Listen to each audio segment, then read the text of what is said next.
All India मजलिस ए इत्तेहादुल मुस्लिमीन व तसेच MIM Ahmednagar शहर यांच्या वतीने युवक कार्यकर्ता मेळावा व पदवाटप समारंभ आज दिनांक 26 नोव्हेंबर 2022 रोजी सायंकाळी 5:30 वाजता सर्जेपुरा रहमत सुलतान हॉल या ठिकाणी पार पडले आहे।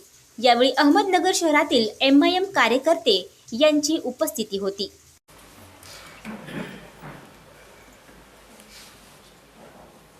औज़ुबिल्लाहि मिनश्शैतानिर्रजीम बिस्मिल्लाहिर्रहमानिर्रहीम।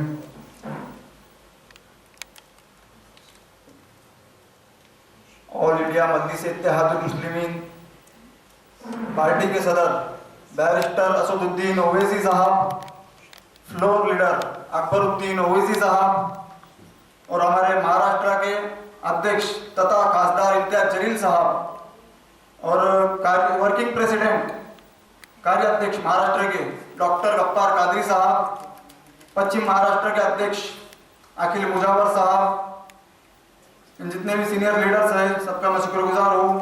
और शेर नसीब पर तशरीफ फरमा हमारे अहमदनगर शहर के जिला अध्यक्ष डॉक्टर परवेज अशरफी साहब, जिला महासचिव जावेद हाजी साहब, शहर अध्यक्ष सरफराज जागीरदार साहब और हमारे सीनियर नेता मुफ्ती अल्ताफ साहब और MIM नेता मतीन साहब, जितने भी सीनियर लीडर हैं सबका मैं शुक्रगुजार हूँ। और जितने भी आए हुए मेहमान हैं और मजलिस की पूरी टीम सबका मैं शुक्रगुजार हूँ। जैसा कि हम देख रहे हैं हमारे भारत के हालत, आज भारत को आज़ाद हुए 75 साल हुए, मगर मेरी नज़र में ये है कि भारत तो आज़ाद हुआ मगर भारत की आज़ाद अब तक आज़ाद नहीं हुई, ऐसा मुझे लगता है, ऐसा मुझे दिख रहा है। भारत के हालात देखकर जो ये राजकारण जो चल रहा है, बहुत ज़रूरत है इसकी आज हमको समझने की। और बहुत सारे लोग हमको दबाने की भी कोशिश करें, रुकाने की कोशिश करें। बहुत सारे लोग अरे बोले बहुत बढ़ रहे, बोले आगे ऐसा है वैसा है। तो मेरा ये कहना है कि हम अब रुकने वाले नहीं हैं। आज जो जितना भी मजमा जमा यहाँ पर, अगर खुदा ना खास्ता अगर इसमें से एक का जहन बना तो वो 3 का जहन बनाएगा। आज हमको यहाँ से एक मुहिम चालू करनी है। जैसा कि मैंने कोई पिक्चर में देखा था कि तुम 3 लोगों की मदद करो, वो 3 लोग और आगे 3 लोगों की मदद करेंगे। तो मैं वैसा कहना चाहूंगा कि यहाँ से एक बंदा जाकर सिर्फ 3 लोगों को कहे कि मजलिस का साथ दे, ये हक की जमात है, मजलिस का साथ दे, और वो 3 लोगों को कहे कि आगे 3 लोगों को कहे, इंशाअल्लाह एक ताकत बनेगी हमारी। उस वक्त जो है ताकत बनेगी हमारी, जब जाकर मजलिस के यहाँ पर सीट होंगे, मजलिस के नगर सेवक होंगे। कब होंगे? जब हमारा इत्तेहाद होगा। किसी ने मुझसे बड़े आसानी से कहा, बोले भाई शादी हो गई, बाल बच्चे हो गए, कारिगा में कामा कर रहे, बोले काम धंधे देखो कामाओ भाव। तो मेरा जवाब ये था, अगर किसी में आवाम में इत्तेहाद लाना, अगर पूरी आवाम को एक करना, अगर ये रिकामे काम है, हक का साथ देना अगर ये रिकामे काम है, तो ये रिकामे काम मुझको मंजूर है। और बोला तुमको बड़ी फिक्र हो रही मेरी, बड़ी फिक्र हो रही इनको मेरी, कि बोले घरदार है, देख लो, बोले घरदार देखो। जिस वक्त मैं लोगों के झंडे लेकर फिरता था, लोगों के पंचे गले में डालकर फिरता था, उस वक्त मेरी फिक्र नहीं हुई, उस वक्त मेरा घर नहीं दिखा। आज जब मैंने मजलिस का साथ दिया, आज मजलिस में मैंने कदम रखा, और वो पार्टी जिसका मैं 2012-2013 से मैं एक आशिक था, एक चाह थी मन में कि मैं मजलिस का साथ दूंगा। और बड़े मेरे लिए बड़े खुशी की बात है कि आज उस पार्टी का मैं एक छोटा सा सिपाही हूँ, छोटा सा जिम्मेदार हूँ। मुझे फख्र होता है, फख्र होता है मुझे मजलिस में काम कर कर, सीना ठोक कर बोलता हूँ कि मैं मजलिस का साथ देता हूँ और मजलिस का काम करता हूँ। और एक शेर अर्ज करना चाहूंगा मैं, हमारी जितनी भी टीम है, उनके लिए शेर अर्ज करना चाहूंगा, तवज्जो फरमाए। अगर कदम रखना है तो आगे रख, पीछे खींचने के लिए लोग है ना। सपने देखने हैं तो ऊंचे देख, नीचे खींचने के लिए लोग है ना। अपने अंदर एक जुनून की चिंगारी भड़का, जलने के लिए लोग है ना।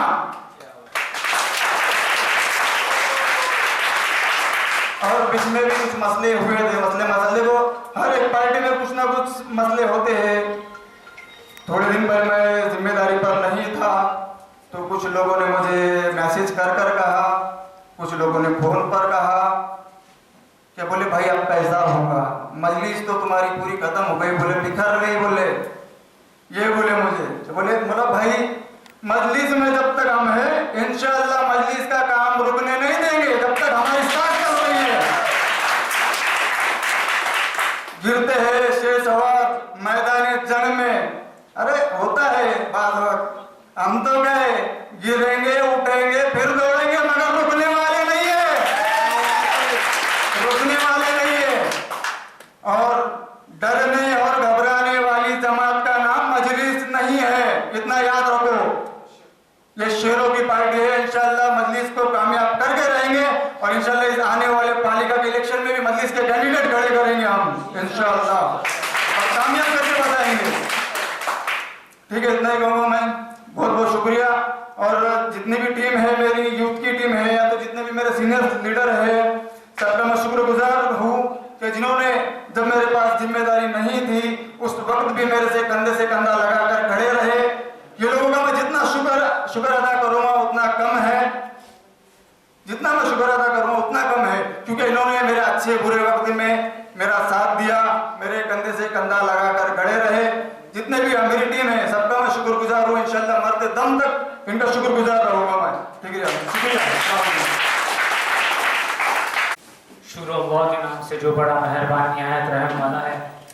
मैं यहाँ पर आज आमिर खान साहब और उनके जितने सारे यूथ के फाउंडेशंस के सुतून हैं और उनके जितने मेंबर्स बनने जा रहे हैं उनको सबसे पहले मैं यहाँ पर मुबारकबाद पेश करता हूँ कि आप जो यहाँ पर आज जुड़ने जा रहे हो वो कोई गुलाम वाली पार्टी नहीं है, शेरों की जमात है। और शेरों की जमात के अंदर सिर्फ शेर आते, भेड़ियों का यहाँ पर कोई काम नहीं है। सबसे पहले मैं हमारे प्रोग्राम के सदर मुफ्ती अल्ताफ साहब, हमारे जो जिला के अध्यक्ष डॉक्टर परवेज अशरफी साहब, हमारे पार्टी के महासचिव साहब जो हमारे ज़िले के हैं हाजी जावेद साहब, हमारे पार्टी के नेता मतीन साहब और सारे अफराद, मैं आपको बताते हुए बड़ी खुशी हो रही है मुझे कि मजलिस क्या है ये आपको बताने की अभी कोई ज़रूरत नहीं है। ऑल इंडिया मजलिस इत्तेहादुल मुस्लिमीन जब वक्त आया था तो हिंदुस्तान को खून की जरूरत थी, तो हमारे उलमाओं ने वाहिद ओवैसी साहब भी है, असदुद्दीन ओवैसी साहब के जो दादा रहे और उन्हें आज़ादी के पहले से हम लोग ये करते। हैदराबाद का आपको मैं एक एग्जाम्पल देना चाहूँगा कि हैदराबाद में हमारे जब से आज़ादी से लेकर अल्हम्दुलिल्लाह आज 2022 तक ऑल इंडिया मजलिस इत्तेहादुल मुस्लिमीन के जो हमारे मेंबर ऑफ पार्लियामेंट है, हमने वो जगह को इत्तेहाद के साथ में, मजबूती के साथ में वहां पर ऐसा पकड़ कर रखा है कि पूरे भारत में, पूरे हिंदुस्तान के अंदर जब कोई एक छोटा सा इलेक्शन आता है तो आपको बड़ी खुशी होगी कि हमारे एक शहर थे पहले, आज अल्हम्दुलिल्लाह पार्लियामेंट में 2 शहर है। और वो जब दहाड़ते हैं ना तो अच्छे जितने सारे गुलाम वाले हैं, आपको एक हमारी जिस तरीके से मैं आपको बताऊं, अर्तुगरुल गाजी सबने देखा होगा, मैंने तो नहीं देखा उनको, उनके बारे में जब लॉकडाउन में मैं जिस तरीके से अपना वक्त गुजार रहा था सोशल मीडिया पे, तो एक तालीमी हफ्ता के अंदर मैंने उनका सीरियल देखते हुए, लेकिन मैं बोलते हुए बड़ा मुझे फख्र हो रहा है कि जिंदा दिली के अंदर अगर देखना है तो जिस तरीके से हमारे दलित भाइयों ने हमारे कायद असदुद्दीन ओवैसी साहब को संविधान रक्षक का जो खिताब दिया है, तो उसी तरीके से मैं आपको बताना चाहूं कि अर्तुगरुल गाजी जिस तरीके से अपनी जंगजू, उनके साथ भी बहुत धोखे हुए, आज भी असद साहब के साथ में मुझे बताने में कोई शर्म नहीं है कि एक शेर को रोकने के लिए यूपी के अंदर उनके ऊपर फायर करने की जरूरत पड़ती है। ऐसा कौन सा डर लगता है आपको? मैं बताता हूँ इनको कौन सा डर लगता है। जब शेर जंगल में आता है ना तो भेड़ियों को डर नहीं लगता है। जो भेड़ बकरियां रहती है ना, जो दलाल के तौर पे जिस तरीके से आमिर बता रहे थे, तो दलालों को डर था, इसलिए उनके ऊपर हमला हुआ। और हमारे लिए हम उसके बाद अल्हम्दुलिल्लाह जिस तरीके से असद साहब ने हमें बताया, हम उसके बाद और ज्यादा मजबूती के साथ आगे बढ़ रहे हैं। और उसी की मिसाल मैं अहमदनगर में पेश करते हुए आपको बता रहा हूँ कि मजलिस जिस तरीके से आगे बढ़ रही है, देखिए कोई भी घर में अगर इख्तिलाफ होता है तो दो बर्तन आपस में टकराते तो आवाज तो आती है, और वही आवाज अहमदनगर से गूंजते हुए औरंगाबाद से बढ़ते हुए आज अहमदनगर जिले में इस तरीके से अल्हम्दुलिल्लाह हमारे डॉक्टर परवेज अशरफी साहब के नेतृत्व में, हमारे जावेद हाजी साहब के नेतृत्व में यहाँ पर हम लोग बढ़ रहे हैं। जिस तरीके से मैं आपको बता दूं कि यहाँ पर जिम्मेदारी मजलिस जो है बोलने वालों की जमात है, हम गूंगे नहीं है। ये जो प्रशासन हमारे से डरता है, मेरे नाम से बहुत ज्यादा आपने सुना होगा कि सरफराज ऐसे है, सरफराज वैसे है। जी हाँ, सरफराज ऐसे भी है, सरफराज वैसे भी है। आप अखलाक से पेश आओगे, हम आपको इज्जत आप देंगे। अगर आप बदतमीजी से पेश आओगे तो आपको उसी तरीके से जवाब भी देंगे। और मैं अल्हम्दुलिल्लाह मेरे गायब की पूरी पुरजोर तायद करते हुए हम उनका जो मामला यहाँ पर मजलिस का मामला जिस तरीके से बढ़ा रहे हैं, और जिस तरीके से हमारे आमिर खान ने कहा कि हम लोग मजलिस के सिपाही हैं, अल्हम्दुलिल्लाह 12 साल से सिपाही है और अपने सिपाहियों का किस तरह से मजलिस किसी को इग्नोर नहीं करती, उनका ख्याल रखते हुए आपके सामने आमिर एक मिसाल है कि इसके अंदर कोई कमजोर, कोई बड़ा, कोई छोटा, कोई गरीब, कोई अमीर मजलिस में ऐसा कोई नहीं है। मैं मजलिस के बारे में आपको और एक बताना चाहूंगा कि अल्हम्दुलिल्लाह मजलिस इत्तेहादुल मुस्लिमीन वो जमात है जिसने हैदराबाद में ऐसे इंसान को भी मैं नाम नहीं कहूंगा क्योंकि यहाँ पर पार्टी प्रोटोकॉल के हिसाब से, तो आप अपने लेवल से चेक कर सकते हैं कि मजलिस ने कौन से आदमी को एमएलए का टिकट दिया था, उसकी हैसियत क्या थी। मजलिस के वो एक अदना सिपाही थे, उनको एमएलए के टिकट से नवाजा गया था। बात आगे बढ़ाते हुए आपको मजलिस के बारे में ये बताऊं कि ऐसा कोई भी वक्त मैं आपको वादा करता हूँ हैसियत शहर अध्यक्ष कि शहर के अंदर मेरे जितने पदाधिकारी हैं, मैं सोशल मीडिया के माध्यम से आया मैसेज भी देना चाहता हूँ और बताना चाहता हूँ, शेरों की जमात है, शेरों से भिड़ने की कोशिश मत करना, क्योंकि शेर जब हमला करते हैं और अपना एक हम खामोश थे, इसका मतलब इसका ये नहीं हुआ कि हम डर गए। जब शेर अपना एक कदम पीछे लेता है तो वह अटैक करने की मोमेंटम में आता है, जो आपके सामने में नजर आता है। एक भी पदाधिकारी को किसी ने छेड़ने की कोशिश की या छोड़ने की कोशिश की तो उनका मजलिस से मुतालबा है, और मजलिस किस तरीके से अपना अंदाज देती है तो औरंगाबाद फतेह करके बताया है। मुझे आपको बताते हुए बड़ी खुशी हो रही है कि ये जिस तरीके से कांग्रेस, राष्ट्रवादी, शिवसेना, बीजेपी, इन लोगों ने मेंबर ऑफ पार्लियामेंट का एक सीट नहीं दे सके मुसलमानों को। हमारे मजलिस इत्तेहादुल मुस्लिमीन ने औरंगाबाद में एक सीट दिया और वो शेर को लेकर भी आए और अल्हम्दुलिल्लाह एमएलए भी बनाए और एमपी भी बनाए। और ऐसा वैसा नहीं, 25 साल के जो कागज के शेर थे ना, उनको गिरा कर आए सामने, और अल्हम्दुलिल्लाह उसी तरीके से रगड़ते रहेंगे। सिर्फ आप लोगों से एक इल्तिजा है कि अपनी जमात मुझे देखकर मत आइए, मुझे देखकर मत आइए। हमारे पहलू खान की बात हो, हमारी आसिफा की बात हो, कोई भी मसला हो माइनॉरिटी का, जब गुजरात के अंदर दंगे हुए तब भी असदुद्दीन ओवैसी साहब ने ही मुद्दा उठाया। जब यहाँ पर एनआरसी का मामला आया तो असदुद्दीन ओवैसी साहब ने ही मुद्दा उठाया। पहलू खान का कत्ल किया गया, असदुद्दीन ओवैसी। ट्रिपल तलाक से लेकर हो, बाबरी से हो, दादरी से हो, all India Muslim personal law board के अंदर जो काबिलियत है वो उसके अंदर भी हमारे असदुद्दीन साहब जिस तरीके से हमारे खिदमत दे रहे हैं, मैं तो आपके सामने कहना चाहूंगा कि आज जो हमारे शहर में, हमारे भारत के अंदर जो माहौल है, इसके लिए सर पूरी हमारी जो सरकार है वो जिम्मेदार है। अगर हम लोगों की, आप लोगों की कमजोरी रहे, मैं अल्लाह से दुआ करता हूँ कि बाबरी मस्जिद जैसे पहले थी वैसे ही इंशाअल्लाह हिंदुस्तान के अंदर, भारत में उसको फिर से हम all India Muslim personal law board के साथ में और सुप्रीम कोर्ट से लड़कर और वहां से जीत कर बनाएंगे। हमारे दिल में बाबरी पहले भी थी, अभी भी है और हमेशा रहेगी। और मैं असद साहब का एक आपको बताता हूँ कि सुप्रीम कोर्ट की हम बहुत ज्यादा इज्जत भी करते हैं, लेकिन हमारे असद साहब ने कहा था कि supreme court is supreme court but not infallible. तो मैं यहाँ पर बताऊंगा कि हमारे साहब जो है उनको देखकर मैं भी एक सिपाही बोलकर जुड़ा था, और आपके सामने एक अध्यक्ष की जिस तरीके से आमिर ने कहा कि सिपाहियों की बहुत काबिलियत होती है, और मैं जिस वक्त जुड़ा था उस वक्त मैं अदना सा सिपाही था और हम 5 लोग थे। और अल्हम्दुलिल्लाह आज आपके सामने ये मजलिस जिस तरीके से इनसे लड़ रही है, ये सारी चीजें आपके सामने हैं कि एक शेर जब थोड़ी से वक्त के लिए पंजा पीछे लिया तो गीदड़ों ने इसको दबोचने की कोशिश की, आमिर खान को मैं ये बताते हुए बड़ा खुशी से कहना चाहता हूँ कि देखिए, मजलिस जो है हर किसी की है। मजलिस जो है गरीबों की, अमीरों की, दबे कुचलों के लिए हम लोग काम करते हैं। असदुद्दीन ओवैसी साहब ने जब हमारी नियुक्ति की तो मैं डॉक्टर साहब, मैं गलत नहीं कह रहा हूं तो बताइए कि हमारे लेटर्स में इंस्ट्रक्शंस है हमें कि कोई भी सबसे पहले हमें गरीबों के लिए जाना है, क्योंकि हमारा जो मामला है हम माइनॉरिटी में कहलाते हैं। मुस्लिम कम्युनिटी माइनॉरिटी के अंदर आती है, तो हम लोग दबे कुचले के अंदर। अगर आपको सच्चर कमेटी का रिपोर्ट चाहिए होगा तो आप गूगल कर पढ़ सकते हैं। तो ये हमें दबाने की कोशिश जब की तो 2014 के बाद हमने असदुद्दीन ओवैसी साहब को फुल फ्लैश में जिस तरीके से महाराष्ट्र में एंट्री हुई तो हम भी उसी तरीके से जागे।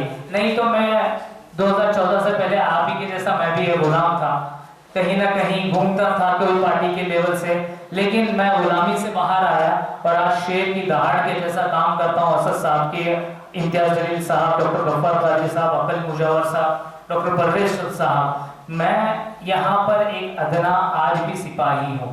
और मजलिस में सिपाही जो होता है वो फ्रंट लाइन के ऊपर होता है। अल्हम्दुलिल्लाह मैं आपको बताना चाहूँ कि अहमदनगर के अंदर जितने मामला आए, जिसके अंदर जैसे एनआरसी हो, आसिफ का मोर्चा हो, उसके बाद तबरेज अंसारी का मोर्चा हो, एनआरसी के अंदर मंत्री को यहाँ तक लाने के अंदर मजलिस का बहुत बड़ा हाथ रहा। यहाँ पर जो जुड़कर काम करना है, इत्तेहादुल मुस्लिमीन क्या है? इत्तेहाद को बोला जाता है कि एकजुट।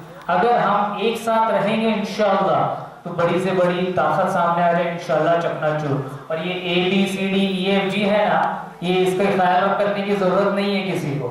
हम लोग A+ है और उसके बाद ये BCD वाले आते हैं। हमारा जब दलालों के साथ में मुकाबला होता है ना, असद साहब जब खड़े रहकर बोलते तो जितने सारे हैं बैरिस्टर की बात जब सुनते हैं ना तो उनको संविधान का खिताब करके अदब से सुनते हैं, और अपने सदर जब बात करते हैं तो कोई भी सभा के अंदर आवाज नहीं होती है। मैं यहाँ पर फिर से ऑल इंडिया मजलिस इत्तेहादुल मुस्लिमीन के जितने युद्ध के अरकान हैं इनको सबसे पहले शेरों की जमात कहूँगा, शेर, नौजवान शेर जो जुड़ रहे हैं, इनको मुबारकबाद पेश करता हूँ और अपने दो अल्फाज खत्म करता हूँ। खुददारी की बात होंगी, हुकूमत में हमारे हिस्सेदारी की बात होंगी। मजलिस ने ये सबक सिखलाया है हमें, गुलामी की नहीं अब बराबरी की बात होगी। ऑल इंडिया मजलिस इत्तेहादुल मुस्लिमीन का आज ये जलसा, ये पद ग्रहण समारोह के सदर जनाब मुफ्ती अल्ताफ अहमद नगरी साहब, अहमदनगर ज़िले के सदर जनाब डॉक्टर परवेज अशरफी साहब, अहमदनगर शहर प्रेसिडेंट सरफराज जागीरदार साहब, यूथ प्रेसिडेंट आमिर खान साहब, और जितने भी जिम्मेदार हैं, जो पदाधिकारी है, और आप सब लोग यहाँ पर अपना कीमती वक्त लेकर आमिर खान साहब के दावत पे यहाँ पर तशरीफ़ लाए हैं। मैं आप सभी का तहे दिल से शुक्रिया अदा करता हूँ।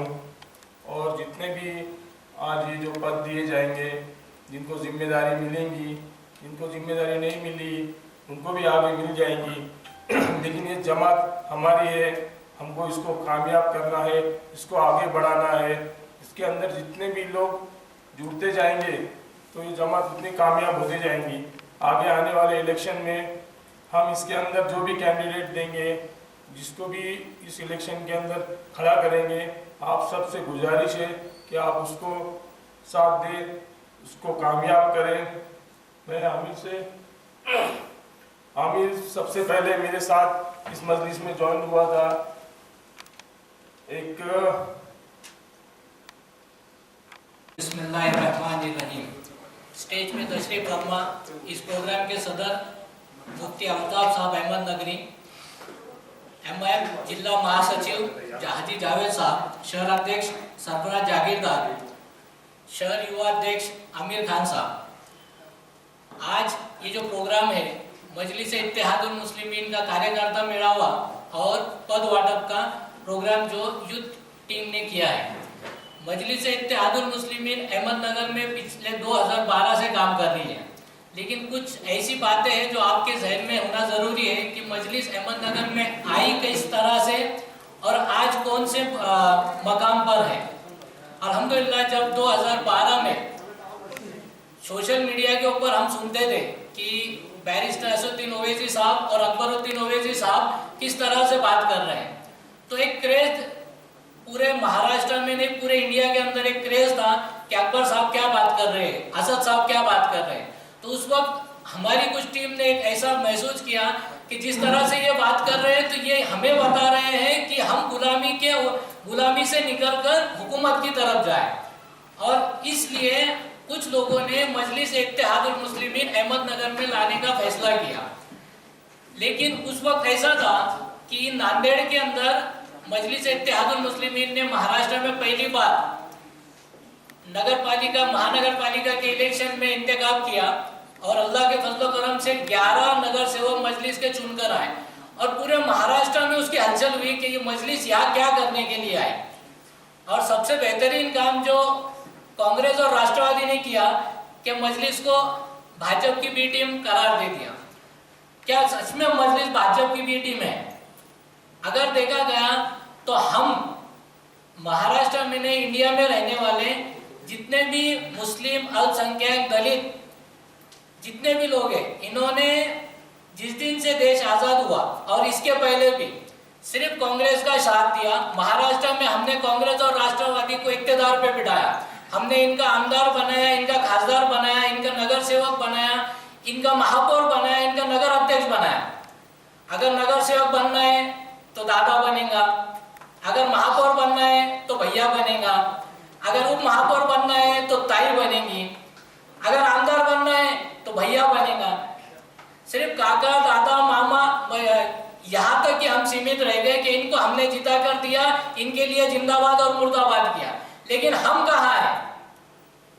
हमने जब पीछे मुड़कर देखा तो हमें यह समझ में आया कि 1947 से लेकर मजलिस महाराष्ट्र में आने तक हमारे जिम्मेदारों ने इनके चटाइयाँ उठाई, कुर्सियाँ उठाया, और जब जाते वक्त इन्होंने पीठ पर हाथ फेरा तो इन्हें ऐसा लगा कि हमने बहुत बड़ा काम कर दिया। लेकिन मजलिस आने के बाद हमें यह समझ में आया कि हमारी जमात ये किसी के चटाई और कुर्सी उठाने के लिए नहीं है, बल्कि उस कुर्सी पर बैठने के लिए है।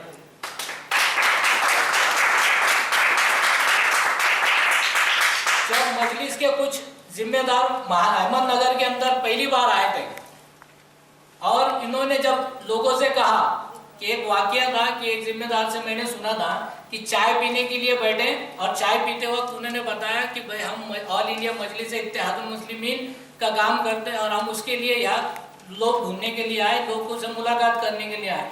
तो उन्होंने मुझे बताया कि वो बंदे ने आधी चाय छोड़कर भाग गया, इतना खौफ था।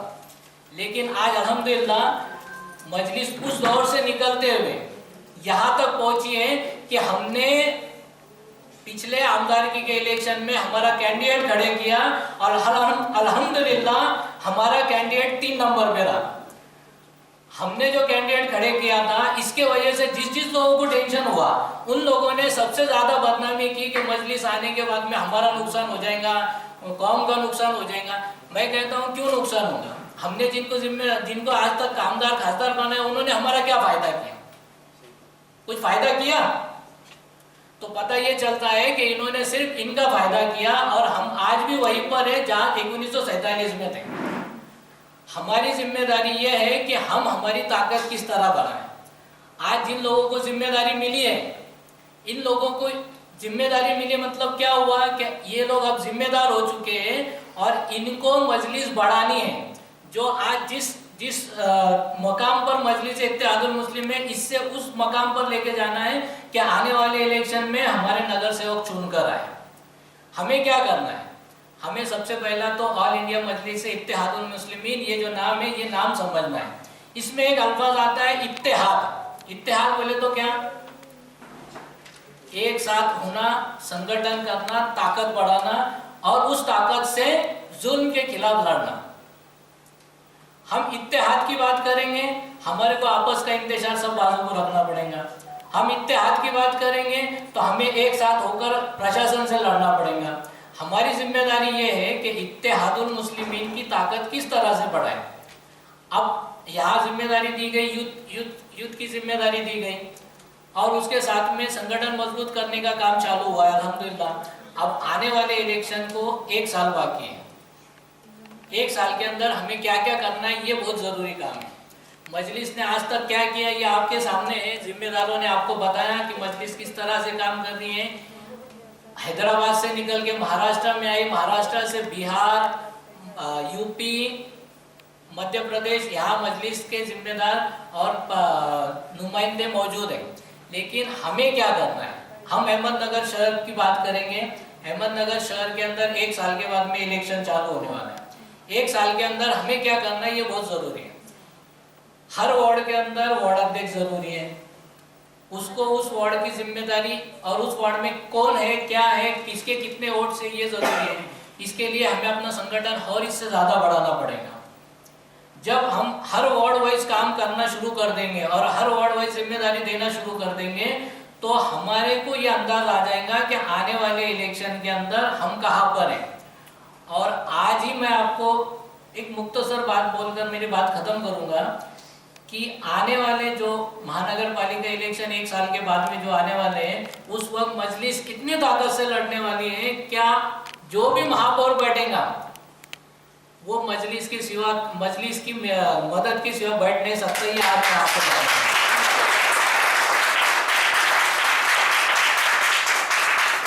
तमाम जिम्मेदार जिनको जिम्मेदारी मिली है सबको मुबारकबाद। इंशाल्लाह आने वाले दिनों में इससे बड़ा प्रोग्राम हम लेंगे, जिले लेवल पे प्रोग्राम लेंगे। वो आखिर तावन अल्हम्दुलिल्लाह रब्बिल आलमीन। नहमदुहु व नुसल्ली अला रसूलिहिल करीम अम्मा बाद फ़अऊज़ु बिल्लाहि मिनश शैतानिर रजीम बिस्मिल्लाहिर रहमानिर रहीम व अंतुमुल अअलौना इन कुंतुम मुमिनीन सदक़ल्लाहुल अज़ीम। हमको मिटा सके ये ज़माने में दम नहीं, हमको मिटा सके ये ज़माने में दम नहीं, ज़माना हमसे है हम ज़माने से नहीं। उस हदीस का मफ़हूम मैं आपको बता रहा हूँ। अल्लाह के नबी सल्लल्लाहु अलैहि वसल्लम ने खुद इरशाद फरमाया, क़यामत उस वक़्त तक नहीं आ सकती जब तक के रोए ज़मीन पर एक भी अल्लाह अल्लाह कहने वाला रहेगा। और मैंने जो आयत अभी आपके सामने तिलावत की है तो जिम्मेदारों ने अल्हम्दुलिल्लाह सबने बात की है। हमारे ज़िला अध्यक्ष डॉक्टर परवेज साहब अशरफी ने भी आपको बताया, हमारे नाइब सदर हाजी जावेद साहब ने भी बताया, शहर सदर हमारे सैयद सरफराज भाई ने भी बताया, और फिर हमारे आमिर भाई ने भी जो मेहनत और जद्दोजहद आप लोगों को एक जगह जमा करने की है, ये अपना उनका खुद का जेब का लगा हुआ है। ये यूं समझो कि ये मजलिस से एक मोहब्बत है। हम में से ऐसे कितने किसी ने पूछा कि अरे आमिर भाई को जरूरत है क्या? नहीं, ये जिम्मेदारी उस आमिर की अकेले की नहीं है, ये जिम्मेदारी पूरे मजलिस के चाहने वालों की है। और अभी अल्हम्दुलिल्लाह हर बयान में, हर भाषण में, हर लेक्चर में आपने सुना है कि मजलिस किसकी मजलिस है? शेरों की मजलिस है ना?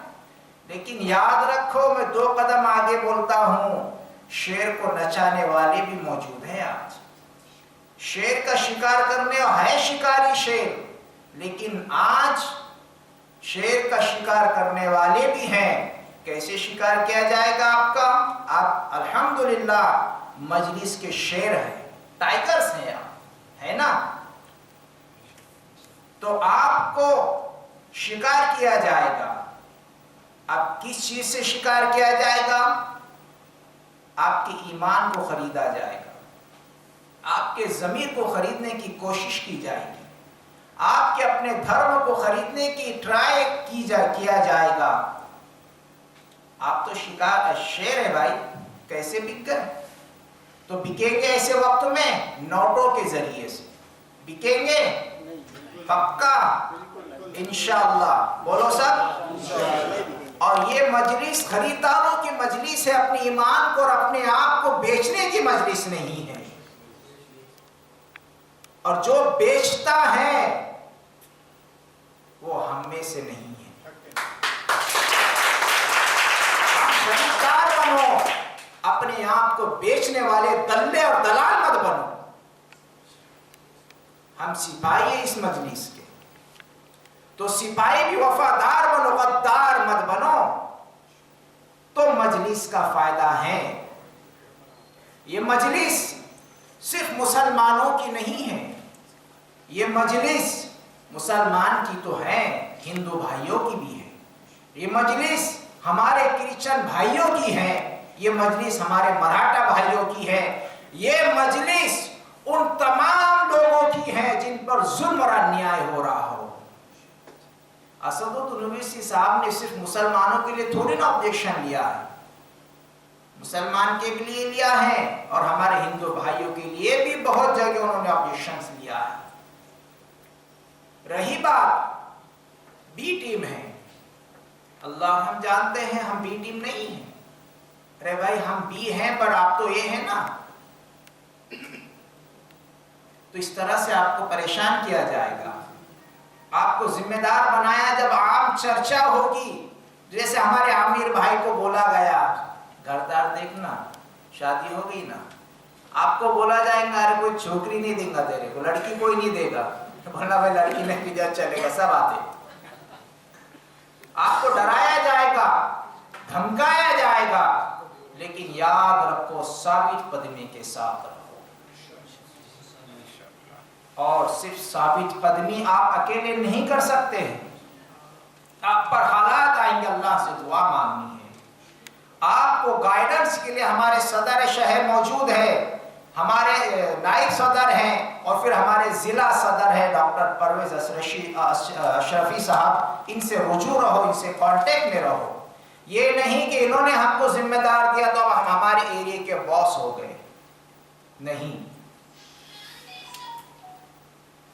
ये आपकी जिम्मेदार हैं, हमारे सदर हैं और सदर का ऑर्डर और हुक्म मानना हमारी अपनी जिम्मेदारी है। ये मैं नहीं, ये अल्लाह कुरान में फरमाता है अतिउल्लाह व अतिउर रसूल व उलुल अम्रि मिनकुम, तुम्हारे अल्लाह और अल्लाह के नबी सल्लल्लाहु अलैहि वसल्लम और रसूलों की इत्तिबा करो, इताअत करो, उनका ऑर्डर फॉलो कीजिए। इसी तरह से तुम्हारे जो जिम्मेदार हैं, तुम्हारे जो सुदूर हैं, सदर हैं, तुम्हारे अपने जो अध्यक्ष हैं, आप उनका ऑर्डर फॉलो कीजिए, उनका हुक्म मानिए। तो हमको मजलिस में रहना है तो एक दायरे में रहना है, हम कभी पर जुल्म नहीं कर, किसी पे जुल्म नहीं करेंगे। हम कानून के दायरे में अपने हक और अपने हुकूक का मुतालबा करेंगे गवर्नमेंट से। हालात बहुत आ रहे हैं, ये मदारिस पर इतना एक्शन लिया गया, दिल पे हाथ रख के बोलो हम नौजवान हैं। मैं मुसलमानों से भी कहता हूँ, हमारे हिंदू भाइयों से भी कहता हूँ, हमारे क्रिश्चियन भाइयों से भी कहता हूँ और हमारी जो बहनें बैठी आकर मैं उनसे भी पूछता हूँ, क्या कभी तुम्हारे सर पर जू रेंगी है कि मदरसों पे प्रॉब्लम्स क्यों आ रहे हैं? आज मदारिस पे ये प्रॉब्लम्स हैं तो कल क्या मंदिर पे नहीं आ सकती हैं? तुम्हारे स्कूल और कॉलेजेस पर नहीं आ सकती हैं? क्या तुम्हारे गुरुद्वारा पर नहीं, और भी बहुत सारी तुम्हारे धर्म स्थानों पर नहीं आ सकती हैं? सब पर आ सकती है। इन लोगों को तुम्हारे धर्मों से कोई लेना देना नहीं है, इनको तो सिर्फ चेयर, अपनी कुर्सी की परवाह है, इंसानियत से कोई लेना देना नहीं है। अगर इनको इंसानियत से लेना देना होता तो ये लोग आपके मुआविन और मददगार बनते हैं। तो मजलिस आपकी हेल्पर बनना चाहती है, आपकी मुआविन बनना चाहती है, आपको अपना हक और अधिकार देना चाहती है। भाई मजलिस इत्तेहादुल मुस्लिमीन का मतलब तो इत्तेफाक और इत्तेहाद है, कोई छोटा हो या बड़ा कोई माना नहीं रखता, सबको साथ लेकर चलने का नाम मजलिस है, इंतशार नहीं। और अगर वो इंतशार मजलिस में करता है तो ये हमारे जो सदरान बैठे हैं, मैं इनसे हाथ जोड़कर रिक्वेस्ट करता हूं, ऐसे लोगों को लात मार के हटा दो। कोई परवाह नहीं ऐसे लोगों की जो मजलिस में गंदगी फैलाए, जो कौम का भला ना कर सके, जो कौम के बारे में सोच ना सके, फिक्र ना कर सके, तो हमारा तुम्हारा क्या हो सकता है? मजलिस में अगर शेर बनना चाहते हो तो मावा शरीफ छोड़ दो। सुबह से शाम तक कितना मावा खाते हैं आप? सच बोलो। कुछ लोग, सबकी बात नहीं। 100 रुपये तो कहीं नहीं गए। 3000 रुपये महीना, 3000 रुपये महीने में अगर 1 किलो बादाम लाए और आधा किलो अंजीर लाए तो बताओ कितना वेट बढ़ेगा आपका? 3000 रुपये में वेट बढ़ा रहे, बीमारियां पाल रहे हो, हॉस्पिटल में जा रहे हो, खाना नहीं खाया था, ओ करना पड़ रहा है, मुंह नहीं खोलता है। अल्लाह के बंदे, तुम शेर है?